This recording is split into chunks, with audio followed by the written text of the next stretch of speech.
Welcome to this explainer. We buy things all the time. We hand over some cash, we tap our phones, we grab our groceries. It's totally routine, right? But today, we're going to flip that mundane trip to the store completely on its head. We're diving into the massive, invisible web of trade that's literally running in the background of our everyday lives. Just imagine stepping into a super vibrant, bustling street market like this one.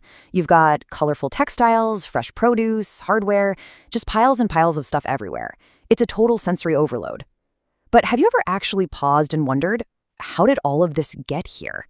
I mean, how did a farmer's harvest, a weaver's cloth, and some manufacturer's tool all magically end up in this one specific spot, just waiting for you to take them home? Well, to answer that, we've got to look at why markets even exist in the first place. The 18th century economist Adam Smith really hit the nail on the head. He pointed out the prosperity emanates from the market that develops when people need goods and services that they can't create themselves. Think about it. None of us can grow all our own food, weave all our own clothes, and build our own smartphones, right? We literally have to rely on each other. The market is basically our giant collective solution to not being self-sufficient. And it all kicks off with our baselines, our needs. We're talking about the absolute essentials here: food, water, shelter, clothing. Without a market, trying to secure just these basic necessities every single day would be a relentless, full-time struggle for survival. But let's be honest, we humans are rarely satisfied with just surviving, are we? We have wants. You probably don't strictly need that amazing street food or the absolute latest tech gadget to stay alive, but they sure make life a lot more fun. So markets naturally evolved to chase these endless desires, expanding to give us everything from bare-bone necessities to top-tier luxuries. So what's the engine driving this whole massive system? It's trade. Trade is the spark. It's the actual action of buying, selling, or exchanging goods and services that connects our infinite desires to the actual physical things. And this isn't some new modern invention. Let's take a quick trip back in time. Look at these majestic stone ruins of the glorious Hampi Bazaar in Karnataka, right across from the Virupaksha temple. Back in the 16th century, during the Vijayanagara Empire, this place was absolutely booming with trade. These ancient pillars are proof that while the things we buy might change, the core mechanics of trade, they're totally timeless. In fact, when the famous Portuguese traveler Domingos Paes visited Hampi, he was quite literally awestruck. He famously called it the best provided city in the world. He wrote about the staggering variety of goods, grains, milk, oil, silk, horses, even birds like quails and partridges. Another traveler, Fernão Nunes, talked about finding rubies, diamonds, and pearls in infinite abundance. Paes thought it was a total mystery how so much abundance could be in one place. But it wasn't magic, it was just the sheer power of a well-functioning market. All right, let's fast forward back to today and look at the actual psychology of how we trade. Picture this.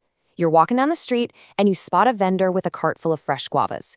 You really want those guavas? The vendor really wants your money. It's a high-stakes standoff. So how do you actually make the exchange happen? It all comes down to finding equilibrium, the price. Now, price isn't just some random number pulled out of thin air. It is the exact negotiated meeting point between your desire for those guavas and the vendor's need to make a living. It's this elegant little mechanism that balances both sides of the equation perfectly. Think about it. If the seller sets that price way too high, say 80 rupees, you're going to walk right away. The seller makes zero. But if they set it too low, they go out of business. So it turns into this real-time negotiation until you hit a just right compromise, maybe 40 rupees, where everyone leaves satisfied. Once you hit that magical equilibrium, boom, transaction complete. Now here is where it gets really fascinating. The way we shop has changed at light speed, right? We've gone from physical hots and Mondays to sprawling malls, and now to apps and websites where you can buy a couch from someone thousands of kilometers away without ever leaving your living room. But the underlying rules, they haven't changed one bit. Matching needs, wants, and mutually agreeable prices, that core mechanic is exactly the same online as it was thousands of years ago. And whether you're clicking an app or pulling something off a physical shelf, every single product starts at the exact same place, a manufacturer. Someone somewhere has to pull together the raw materials and actually make the goods for sale. From that starting point, things scale up pretty fast. What starts as a local domestic trade loop inevitably pushes outward. It crosses borders and triggers these massive, staggeringly complex international networks. This constant global push and pull is fueled by imports and exports. bringing foreign goods in, selling domestic goods out. It essentially transforms our entire planet into one giant interconnected bazaar. To put that into perspective, just look at the dizzying web of trade for India alone. We are exporting software and aircraft components all the way to North America, pharmaceuticals to Africa, refined petroleum to West Asia, all while pulling in mineral ores from South America, electrical equipment from Europe, and rough diamonds from Africa. The sheer scope and scale of this exchange is absolutely breathtaking when you really map it out.